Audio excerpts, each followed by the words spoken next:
On this episode of 5 Films, I welcome Ezra McConachie. Ezra is a writer and DJ, and he's recently curated an exhibition that celebrates Liverpool's rave culture. Talented guy. Here's his 5 picks. Cool. So the first film I wanted to recommend was Perfect Days. Came out in, I believe, 2023, I'll probably say on here. But I wanted to speak about recent films that have come out in the past couple of years. There's kind of a narrative that maybe film isn't as good as it used to be, and lots of box office films or films that are coming out in the cinemas aren't of interest anymore, and people are kind of looking elsewhere. But I think there's been a lot of great cinema in the past couple of years, so I wanted to talk about a few of them. Perfect Days being one of them. Amazing film by Wim Wenders, who's one of my favorite directors of all time. Made Paris, Texas, which is arguably my favorite film of all time. It's definitely up there. Also, Until the End of the World and Wings of Desire, which is fantastic. This is just really meditative and beautiful, and played perfectly by Koji Yakusho, who plays the lead. The soundtrack is killer. There's a beautiful scene in a bar where it's the House of the Rising Sun by the Animals is sung, and yeah, I mean the soundtrack for the whole film is amazing. It's about his finding the kind of joy in everyday life and finding the beauty in his routine and stepping away from the kind of mayhem of the culture and society. I think it's just kind of rooted in his life and the way he likes it. And he works as a toilet cleaner. He has the kind of same routine. He enjoys reading his books and listening to music on cassettes. And that I think it's Redondo Beach by Patti Smith is played in one of the scenes in the car where he puts the cassette in. I know that's on the soundtrack. Yeah, the Animals. I'm trying to think who else. There's some really great music in that film, and it reminded me a little bit of Lost in Translation. Obviously, both set in Tokyo, but I think it was something about the soundtrack. Obviously, Lost in Translation is My Bloody Valentine, and the scene with Just Like Honey when the car drives away at the end is one of my favourite scenes of all time, and Jesus and the Mary Chain. But this film as a whole, I just loved it. It was such a peaceful experience watching the cinema. All the performances were incredible. It kind of very much resonated with myself as someone who kind of really enjoys kind of physical media and kind of finding the beauty in the little things and stepping away from kind of instant culture. But yeah, if you've not seen it, it's a brilliant film. I'd highly recommend. So the next film I've picked is BirdOne, that's come out very recently, actually. I think within the past year. It's an Andrea Arnold release, who made Fish Tank and Red Road and American Honey, which I've actually not rewatched since I saw it when I was a lot younger, but I remember really liking it. This was fantastic. Barry Keoghan plays the lead. Franz Rogowski is amazing in it. It's just such a fantastic performance by him. From Passages and Disco Boy, both well worth seeking. I really enjoyed Passages. If you've not seen that, Franz Rogowski, Ben Whishaw, that's a fairly recent piece of European cinema that's really great. But yeah, it was just something about it. It goes a certain way that I didn't expect from it, and again, amazing soundtrack that fits the film perfectly.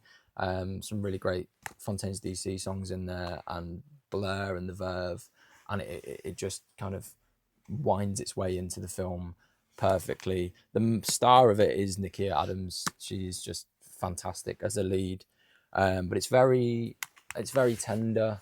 It's very kind of beautifully portrayed and gritty as well as all Andrea Arnold films are. But yeah, there was just something about it, seeing it in cinemas, that struck me. I sort of had feelings about it going in before that. I knew the director and I'd heard again good things, but yeah, it really kind of knocked me for six. So yeah, that's Bird, Andrea Arnold's film. Go and see it. So the next film I've picked out is Lucky Mera from last year. I believe it was probably my favourite film of the whole year. I'd been looking forward to it for a long time.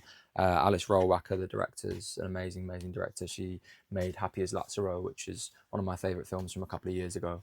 This is her latest feature. Josh O'Connor is the lead. It's set in Italy in the late 1980s. It's about a team of archaeologists, that's the one, who kind of come together to go after this ancient artifact that's meant to have a link to the afterlife. And it's just shot so beautifully. There's some really amazing scenes in it that have stayed with me since I saw it in cinemas. I went to see it 3 times because I just loved it so much. So that is Lucky Mirror. Highly recommend.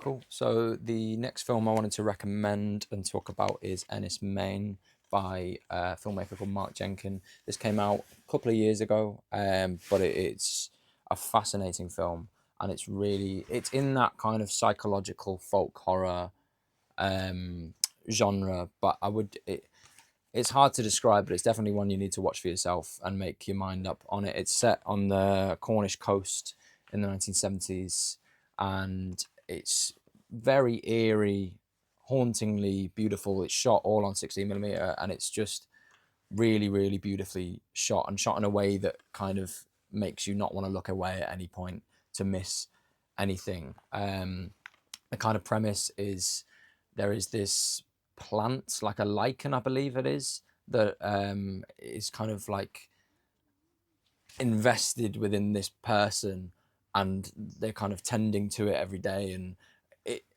it's in the vein of kind of, I felt like it had more similarities to something like Oni Baba, a film like that, or than it did to the likes of The Wicker Man or The Field of England or Haunting of Hill House, something like that. I think it felt more in that vein of the kind of weird and psychological. But Mark Jenkin, who also made Bait, which is a wonderful film from a couple of years ago, and he's in the works of making a new film, but that's well worth seeing. But this was his latest film, Ennis Men, which is just, if you like folk horror films and like something a little bit different, it's quite a short turnaround as well. It's only 90 minutes, but it's well worth seeing, and I think it's on the BFI at the moment as well. It's one of their picks, so yeah, definitely check this out. So the last film I wanted to touch on of recent years, mainly been talking about picks from the last couple of years of cinema, is this, which came out very recently, within the past 6 months, I'd say, is A Real Pain. I got to see it on a BFI screening a couple of months before it came out, and I really didn't have any kind of feelings about it going in. I didn't know anything about it. I just knew that Jesse Eisenberg directed it, and Kieran Culkin was also in it, who I love from Succession. But it was really good, and it sort of, I didn't expect it to be as good as it was. It reminded me a bit of Planes, Trains and Automobiles in a way.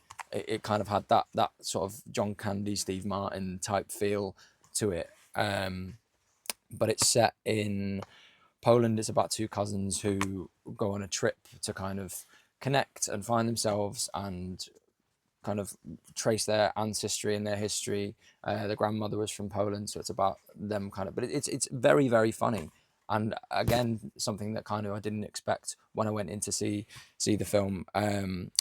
Jesse Eisenberg directs it brilliantly and plays the lead really well. Kieran Culkin is kind of steals the show, really.